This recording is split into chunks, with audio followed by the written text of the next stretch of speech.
이런 내용입니다. 예수님께서 빌라도에게 십자가 온도를 받으시고 자기가 달릴 십자가를 끌고 해골이라고 부르는 골고다 언덕에 올랐습니다. 그리고 다른 강도들과 함께 십자가에 못 박혔습니다. 빌라도는 나사렛 예수 유대인의 왕이라는 죄의 패를 달아서 십자가에 달아 적었습니다. 대제사장은 이것도 못마땅해서 자칭이라고 앞에 붙이라고 그렇게 고치라고 요구했지만 빌라도는 내가 쓸 것을 썼다라고 거절했습니다. 사형을 집행하는 로마 군인들은 예수님의 겉옷을 넷으로 나눠 갖고 속옷은 제비를 뽑아 가졌습니다. 이것은 성경에 예언되어 있던 것이고 성경의 대로 성취된 것입니다. 예수님은 십자가에서도 자기 육신의 어머니 마리아를 염려했고 사랑하는 제자 요한에게 자신의 어머니를 부탁했습니다. 그때부터 사도 요한이 마리아를 자신의 집에 모시기 시작했다는 기록을 하고 있습니다. 여러분이 잘 알고 있고 여러분이 읽었을 이 말씀을 통해서 하나님께서는 오늘도 우리에게 이야기하고 있는 것이 있습니다. 첫 번째로 17절에서부터 22절까지 말씀입니다. 예수님은 왕으로서 십자가에 달리신 줄로 믿습니다. 예수님은 자기가 달릴 십자가를 지고 처형 장소인 해골이라고 부르는 골고다까지 나갑니다. 그리고 다른 강도 2명과 함께 십자가에 못 박혔습니다. 십자가 처형이 잔인한 이유는 자기가 죽을 것을 자기가 들고 가야 된다는 것, 들고 가는 과정에서 주변에 있는 사람들부터 수많은 모욕과 비난을 다 듣고 가야 된다는 것.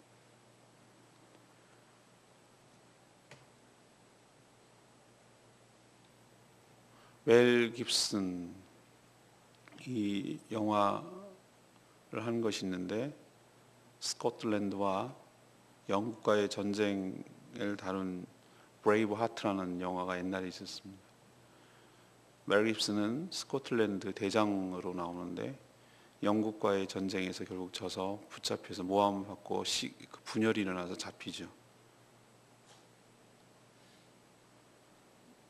마지막 처형 장면이 있는데 잔인하게 고문해서 죽이는 것이 있고 단칼에 쳐서 죽이는 것이 있습니다. 군중들은 mercy, mercy, 자비를 요구하라고, 그러면 단칼에 죽여줄 테니까 그렇게 요구하는데 멜 깁슨 그 주인공은 freedom이라고 외칩니다. 끝까지 freedom, 자유. 그러니까 그 고난을 기꺼이 감수하는 것이죠. 빨리 죽여주는 것이 사형수에게는 굉장한 큰 은혜입니다. 십자가는 인간이 사람을 죽일 때 쓰는 방법 중에서 가장 잔인한 이유는 공개적이고 가장 오래 시간이 걸리고 고통이 극대화되고 죽을 때까지도 모멸과 수치를 당해야 된다는 아주 잔인하기 때문에 그 이후로는 이런 처형 방법을 사용하지 않습니다. 사실 예수님은 이런 대접을 받을 분이 아닙니다. 그러나 예수님만이 이런 대속의 죽음을 죽을 수 있기 때문에 자신의 십자가를 지고 죽음의 길을 걸어가셨습니다. 어떤 사람들은 이렇게 얘기합니다. 전에도 말씀드린 적 있지만 예수님이니까 이 정도쯤은 너끈히 더 잘 이겨내고 할 수 있을 거라고 생각을 하는데 저는 오히려 그 반대로 생각합니다. 예수님은 죄가 없는 분이에요. 인간은 죄를 짓고 거기에 대한 고통을 받기도 하고 또 거기에 대한 형벌을 받기도 해서 어쩌면 죄의 형벌에 대해서 둔감하고 덜 아플 수도 있어요. 살로 비유하면 굳은 살이 배겼어요. 굳은 살에 바늘 찔리면 굳은 살은 좀 덜 무감각하고 덜 아플 수 있어요. 그런데 한 번도 찔린 적이 없고 연한 속살 같은 것을 바늘로 찔리면 더 아픈 법이에요. 예수님이 이런 대접을 받아본 적이 없고 죄를 지은 적이 없어요. 죄로 인한 형벌은 말할 것도 없어요. 그렇기 때문에 이런 고난과 이런 핍박을 받는 것은 우리가 생각하기에 예수님이 하나님이니까 쉽게 넘어갈 거라고 생각하는데 그분은 인간 예수님이었어요. 그리고 이런 대접을 받는 것이, 고통을 받는 것이 더 아프고 더 쓰린 법이에요. 우리가 생각하는 것보다 훨씬 더 아플 수 있어요. 그럼에도 불구하고 이 방법 아니면 이런 일을 저지르고 있는, 자기를 이렇게 해하고 있는 이 인간들을 구원할 수가 없기 때문에, 그리고 이 일은 죄 없는 자신만이 할 수 있기 때문에 이 십자가의 길을, 죽음의 길을 걸어가는 것이죠.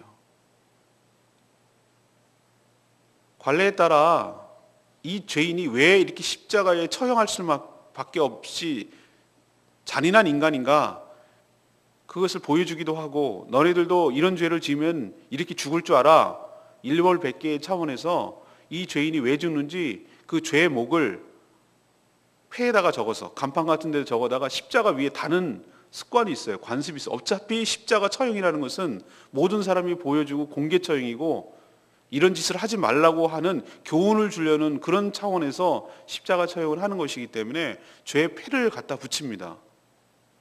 그래서 빌라도가 이 죄인이 왜 죽는지 밝혀서 재발을 방지하려는 그 죄의 폐에다 뭐라고 썼냐면은 나사렛 예수, 유대인의 왕, 이렇게 적었어요. 나사렛 예수, 유대인의 왕. 나사렛 출신 예수는 유대인의 왕이라는 죄 때문에 죽는다 이거예요. 근데 이것을 세 개의 언어로 적었어요. 우리도 유엔 같은 데 가면은 공식적인 언어가 영어, 불어, 독어, 중국어 굉장히 많이 하죠. 문서에다 다 그걸 각각 기록해요. 왜? 그냐면 그게 공용어니까. 세 개의 언어로 썼다는 얘기는 세 번 썼다는 얘기가 아니라 세 종류의 언어로 썼다는 얘기예요. 일단은 히브리어로 썼어야 됩니다. 왜? 그들이 알아야 되니까, 유대인들이. 그리고 자신의 제국의 말, 로마 말로 썼겠죠. 그리고 당시 통용되는 전 세계 언어라고 할 수 있는 헬라어로 썼습니다. 왜 그러냐면 모든 사람들이 왜 이 사람이 죽는지를 다 알아보게 하려는 의도죠. 대제사장은 이것도 못마땅했어요. 유대인의 왕이라고 말하는 거 싫은 거예요. 그걸 인정하고 싶지 않아서 앞에다가 자칭이라고 써라. 스스로 착각해가지고 자기 스스로 유대인의 왕이라고 했다고 해라 라고 그것마저 요구를 했어요. 얼마나 지독스러운 사람들인지 알겠어요. 죽어가는 마당에. 근데 빌라도가 거절했어요. 내가 쓸 것을 썼다라고 했어요. 전 여기서 역설적인 논리가 나와요. 쓸 것을 썼다. 빌라도는 왜 이렇게 말했을까? 자기가 이 예수라는 자를 죽인 것은 자기가 아니고 니네들 때문에 그런가? 니네들이 유대인의 왕인데 너네들이 죽인 거야. 난 내가 할 도리를 했어 라고 한 그런 의도로 보이지만, 역설적이게도 예수님이 왜 십자가에서 죽으셨는지 영원토록 알리는 결과를 가져왔어요. 예수님은 왕으로서 죽으신 줄로 믿습니다. 나약해서 죽은 것이 아니라 그것이 죄의 폐에 분명하게 드러나요. 왕으로서 죽은 거예요. 어제도 말씀드렸지만 우리는 왕은 군림하고 다스리고 그리고 자기 편의를 위하고 자기만 유익을 취하는 그런 존재로 우리는 타락한 인간 세계에서 받아왔어요. 그러나 진정한 왕은 다스리는 사람들을 위해서 희생하고 섬기고 책임을 지는 것이 진정한 왕의 모습인 줄로 믿습니다. 예수님은 진정한 우리의 왕으로서 인간이, 이 백성들이 도저히 스스로는 해결할 수 없는 이 죄의 문제, 사망의 문제를 해결하시기 위하여 십자가에 달리셨다라는 것을 죄의 패로 분명하게 드러내고 보여주고 있는 줄로 믿습니다. 왜 세 개의 언어로 썼을까? 히브리는 종교와 신앙을 상징하는 언어라면, 로마는 힘과 제국과 나라를, 세상의 나라를 상징한다고 할 수 있습니다. 헬라어는 바로 문화를 상징하는 언어입니다.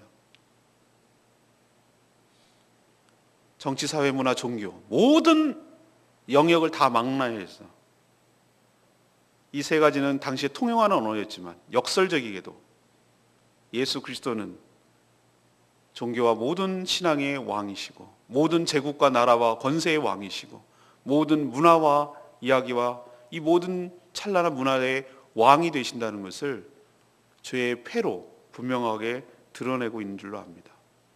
예수님은 온 세상과 인류의 왕으로서 이 죄의 문제를, 인간의 문제를 해결하기 위하여 십자가에 달리신 줄로 믿습니다. 우리는 표현을 이렇게 쓸 때가 있습니다. 신의 한 수라고. 바둑에서 한 수, 두 수 할 때 이거는 신의 한 수라고. 저 사람을 캐스팅한 것은 신의 한 수라고.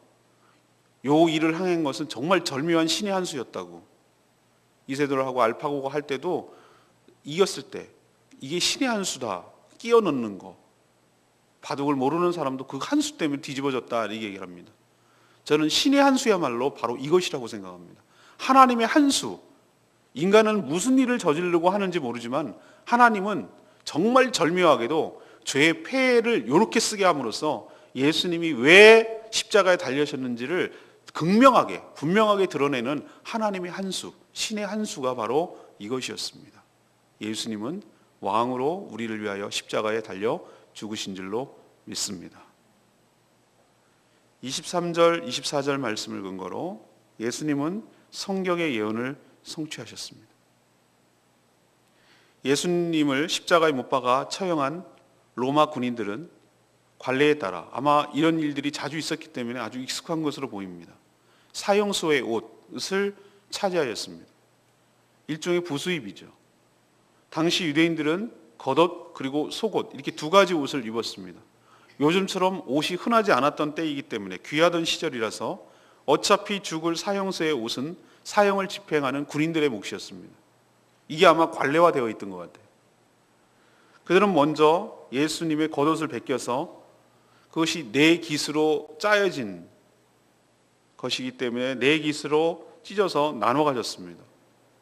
근데 속옷도 그렇게 하려고 딱 보니 속옷은 머리 위에서부터 아래까지 통으로 짠 한 옷이었습니다.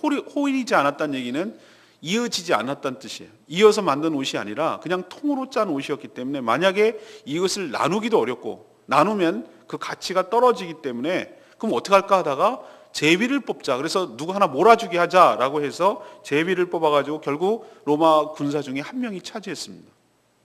자연스럽죠? 그런데 놀랍게도 이들은 별 생각 없이 이런 식으로 예수 그리스도의 옷을 가져갔지만 이 장면을 마치 그럴 줄 알았어. 이렇게 될 것이다 라고 본 것처럼 예언한 말씀이 있어요.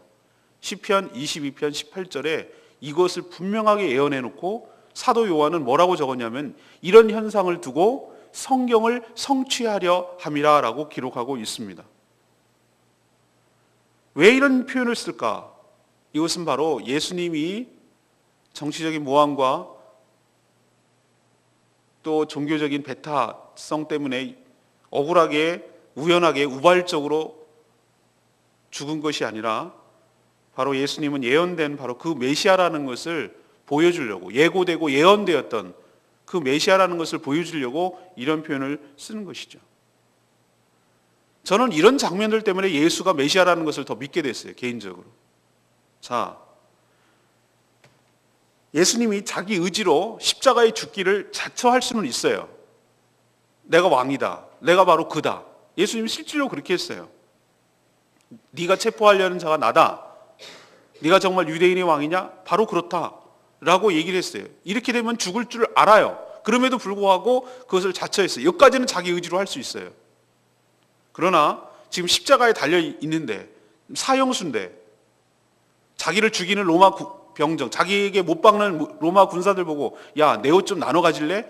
겉옷은 네 개로 좀 나누고 통옷은 누가 하나 제비 뽑아서 가져갈래? 이렇게 말한들 들어줄 것이며 말한다고 들어줄 것이며 또 자기 의지대로 그것이 되겠습니까? 이것은 자기 손을 떠난 것이에요. 어떻게 자신의 옷을 나눠 가져 달라고 말할 수도 없고 들어줄 수도 없는 것이에요. 그런데 놀랍게도 로마 병사들은 그렇게 했고 이것은 성경에 예언되어 있던 것이고 이것을 요한은 성경이 성취하려고 이런 일들이 벌어졌다고 말하는 것이고 우리는 어떻게 해석하냐면 그래서 예수님은 예언된 준비된 하나님이 보낸 메시아 그리스도이심을 믿을 수가 있는 줄로 압니다. 세상의 사람들은 자기 손으로 무언가 움직여 나가고 행하는 것 같지만 보이지 않는 손이 작동하고 있는 것을 우리는 예수님의 십자가 처형 과정에서 볼 수 있습니다. 남들은 보이지 않는 손이라고 말하지만 우리는 알고 있어요. 그것이 하나님의 섭리와 역사임을 알고 있습니다. 사람들은 자기가 하는 것처럼 보이지만 아닙니다. 하나님의 뒤에서 작동하시는 그 하나님의 손길이 미쳐서 이렇게 디테일하고 이렇게 섬세하고 이렇게 옷을 나눠가는 과정까지만이라도 하나님께서 개입하시고 역사하시는 것은 우리를 위한 하나님의 사랑이 얼마나 섬세하고 분명하고 구체적이고 그것을 이뤄내시는지 그 하나님의 놀라운 은혜와 역사를 깨달을 수 있습니다. 예수 그리스도는 메시아시고 예수 그리스도는 성경대로 사셨다가 성경대로 죽으신 우리의 구세주인 줄로 믿습니다. 마지막 세 번째는 25절에서 27절까지 말씀입니다. 예수님은 새로운 가족 공동체를 만들어내셨습니다. 예수님이 십자가에 달리실 때 대부분의 제자들은 다 도망갔습니다. 오히려 갈릴리에서부터 예수 그리스도를 믿고 따르던 여인들이 오히려 끝까지 예수님의 죽음을 안타깝게 지켜보고 있었습니다. 거기에는 여러 여인들이 있었지만 육신적인 자기 아들이 그렇게 죽는데 어떻게 떠날 수가 있어요. 자기도 체포당할 수 있었지만 그걸 개의치 않고 마지막 그 가는 아들의 모습을 지켜보고 있는 예수님의 육신적인 어머니 마리아도 있었습니다. 사람이 자기가 죽어가는 마당에 누가 돌볼 겨를이 있고 누가 신경 쓸 겨를이 있겠습니까? 너무 고통스러워서 자기도 힘든데. 근데 예수님은 십자가 고통 가운데도 그렇게 죽어가면서도 자신의 어머니 마리아를 자신의 사랑하는 제자라고 표현했지만 요한이죠. 요한에게 부탁했어요. 이제 자신은 죽으니 아들로서 남겨지는 어머니를 잘 보살펴 달라고 당부한 것처럼 보일 수도 있습니다. 그러나 그런 의미만은 아니었어요. 사랑하는 제자에게 요한에게 자신의 어머니 마리아를 뭐라고 지칭하냐면 이제는 너의 어머니다 라고 지칭을 하고 있어요. 이 말을 얼핏 들으면 너도 내가 이제 없어지니까 가니까 죽으니까 네가 대신 아들처럼 우리 어머니 좀 잘 모셔 라는 의미일 수도 있지만 많은 학자들도 저도 거기에 동의합니다만 이제는 자신의 십자가의 죽음으로 인해서 혈연으로 맺어진 그런 관계가 아니라 예수 그리스도의 보혈로 맺어진 새로운 가족 제도가 생겼음을 우리에게 보여주는 것인 줄로 압니다. 예수님은 3년 동안 제자들을 만들고 제자 공동체를 이루어서 지냈다면 이젠 자신의 죽음으로 인해서 하나님 아버지 중심의 그리고 형제 자매가 되는 새 가족 공동체인 교회를 시작한다는 것을 암시하고 있는 것을 볼 수 있습니다. 그것은 다음 주 월, 화, 수 묵상하는 가운데 더 분명하게 드러나고 그 시작점을 여기서 말하고 있는 것을 볼 수 있습니다. 예수님 죽음으로 인해서 우리는 아버지 어머니 관계가 피로 가문으로 성씨로 만들어진 것이라면 예수님의 죽음 때문에 우리는 하나님 아버지를 아버지로 모시고 예수 그리스도와 함께 형제 자매가 되는 그래서 새로운 가족이 생겨나는 그 피는 사람의 피가 아니라 예수 그리스도의 보혈로 새롭게 형성되는 새로운 가족 공동체 그것이 천국이고 하나님 나라가 예수님의 죽음 때문에 시작된 줄로 믿습니다. 그렇기 때문에 우리는 서로가 형제 자매이고 어머니고 그렇게 모셔야 될 서로 섬겨야 될 그런 새로운 가족임을 기억하시기를 바랍니다. 역시 저는 레마의 말씀 27절 마지막 말씀이었습니다. 또 제자에게 이르시되 보라 내 어머니라 하신대 그때부터 그 제자가 자기 집에 모시니라. 그 제자가 누굴까? 바로 요한복음을 쓴 사도 요한입니다. 그 전에도 예수님이 사랑하시는 제자 마지막 성만찬에도 베드로가 이렇게 얼굴짓으로 알리라고 물어보라고 한 자가 바로 사랑하는 제자였어요. 그렇게 똑같이 표현합니다. 은근하게 자신을 소개하는 것이죠. 근데 여기서도 같은 표현을 써요. 요한은 그때부터 마리아를 자신의 집에 모셨다라고 기록하고 있습니다. 자신을 가르쳐 주신 스승 예수 그리스도에 대한 부탁, 의리 이런 것 때문일 수 있지만 제가 좀 전에 말한 대로 혈연을 뛰어넘는 새로운 가족 공동체로 서로가 서로를 섬기라는 예수 그리스도의 명령에 온전히 순종하기 위해서 이렇게 행한 것인 줄로 믿습니다. 우리도 서로가 지체이며 형제이며 자매이고 그리스도 안에서 함께 살아가야 될 귀한 존재임을 생각하고 서로가 서로를 섬기는 그런 신앙 공동체를 이루어가기를 소망합니다. 오늘 세 가지를 말씀드렸습니다. 예수님 십자가에 달린 주의 패, 로마, 히브리, 헬라어로 쓰여진 이 주의 패, 나사렛 예수 유대인의 왕이라고 쓴 이 패는 역설적이게도 아이러니하게도 예수님이 왜 죽으셨는지 죽어야만 했는지를 분명하게 보여주는 하나님의 한 수입니다. 신의 한 수. 예수님은 우리를 살리고 우리를 보호하고 우리를 지켜내고 우리를 건져내기 위해서 왕으로서 그 책임을 다해서 십자가에 달려 죽으심으로 우리가 그 희생 때문에 살려 구원을 받았고 또 이렇게 하셨기 때문에 우리는 그분의 통치를 받는 하나님의 백성이 된 줄로 믿습니다. 그분은 지금도 우리를 위해서 죽으셨고 지금도 우리를 다스리는 그리고 영원토록 우리를 다스릴 우리의 왕이신 줄로 믿습니다. 우리를 위해서 죽으신 우리의 왕이신 예수 그리스도를 감사하고 찬양하기를 바랍니다. 두 번째는 예수님은 우연히 죽은 것이 아니라 성경대로 사셨고 성경대로 죽으신 줄로 믿습니다.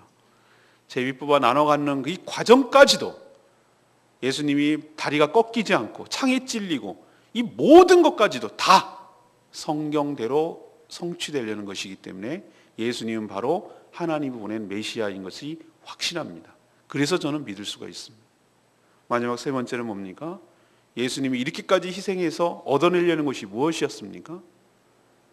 우리는 서로 나뉘기에 익숙한 사람들이에요. 쟤는 나랑 성이 다르기 때문에, 피부색이 다르기 때문에, 고향이 다르기 때문에, 레벨이 다르기 때문에, 재산이 다르기 때문에 우리는 얼마나 많은 이유로 나눠지는지 몰라요.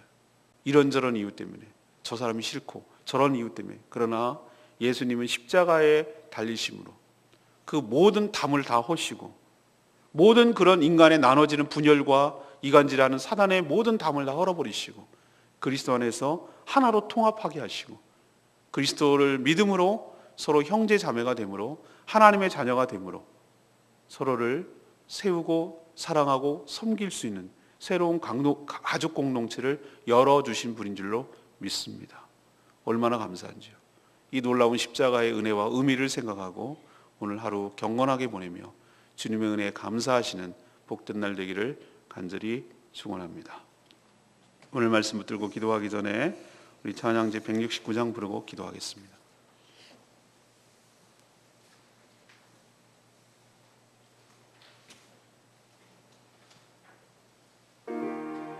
주의 보좌로 나아갈 때 어떻게 나아갈까? 십자가에 보여 완전하신 사랑 힘입어 예배합니다. 169장입니다.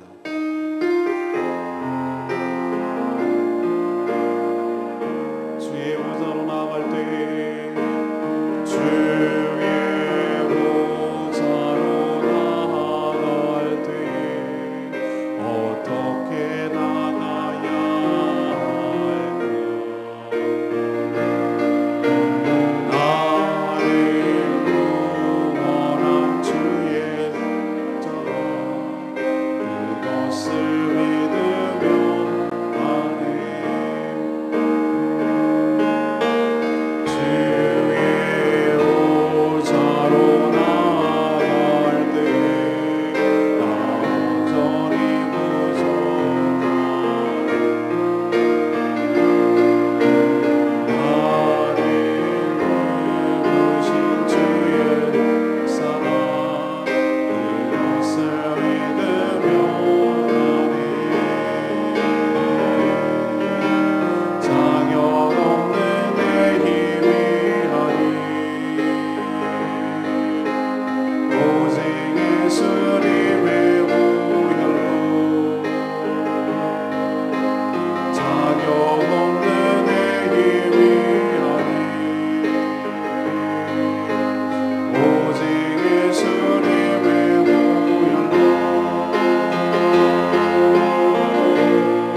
누가 나를 위해서 작은 친절만 베풀어줘도 감사한데, 누가 나를 위해서 자신의 목숨을 버려서 우리를 살리겠습니까?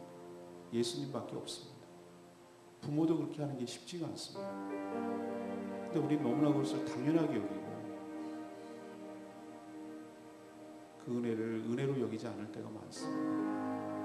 우리가 어떻게 하나님께 나아갈 수가 있겠습니까? 이 죄인이. 우리는 자격도 없고 그런 공로도 없지만 오직 예수 그리스도의 보혈, 그 은혜로 하나님께 나아가고 하나님께 용서를 구하고 하나님을 만나 뵙고 하나님께 우리의 소원을 아뢰고 하나님께 우리의 아픔을 이야기할 수 있는 길이 예수 그리스도의 보혈로 생겨난 줄로 믿습니다. 예수 그리스도의 보혈이 하나님의 완전한 사랑입니다. 그 사랑에 힘입어서 우리는 하나님께 나아가고 하나님께 예배할 수가 있는 줄로 믿습니다. 이건 고난주간만 묵상하는 문제가 아니라 우리 평생 동안 늘 하나님 은혜에 감사하며 그 사랑에 감격하며 살아가는 저희들 되게 해달라고 간절히 기도할 때입니다. 오늘 예수님이 우리의 왕으로서 십자가에 달리신 것을 분명히 보여줬고, 그분은 억울하게 죽은 사형수 중에 하나가 아니라 바로 하나님이 예언한 그 메시아인 것이 제비뽑기 과정에서 분명히 드러났습니다. 예수님은 이런 희생을 통해서 우리를 새로운 가족으로 만들어내시려는 놀라운 희생을 했기 때문에 우리가 이렇게 서로 형제이며 자매며 살아갈 수 있는 길이 열린 줄로 믿습니다. 그 은혜에 감사하며 이 은혜를 보답하며 이 은혜 속에 살아가는 저희들 되게 해달라고 다 같이 통성으로 주여 외치며 나가며 기도하는 시간 갖겠습니다. 주여 십자가의 보혈 완전하신 사랑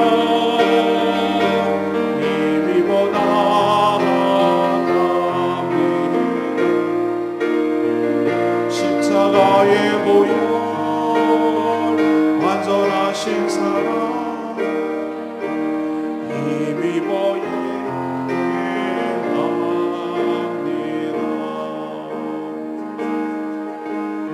주의 보좌로 나갈 때 어떻게 나가야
하나님, 예수님이 우리의 왕이심을 믿습니다. 우리의 왕을 넘어 온 인류와 만물의 통치자임을 선포합니다. 우리를 너무나 사랑하셔서 구원하시려고 십자가에 친히 달리셨음을 믿습니다. 왕으로서 그 책임을 다하시는 주님을 사랑하며 찬양합니다. 예수님이 정치적인 모함이나 무능 때문에 죽으신 것이 아니라 성경의 예언대로 성취하기 위하여 죽으신 메시아임을 믿습니다. 예수님이 죽으심으로 우리가 구원을 받았음을 고백합니다. 이제 주의 죽으심으로 새로운 가족 공동체인 교회가 생겼으니 서로가 서로를 사랑하며 섬기며 살게 하여 주시옵소서.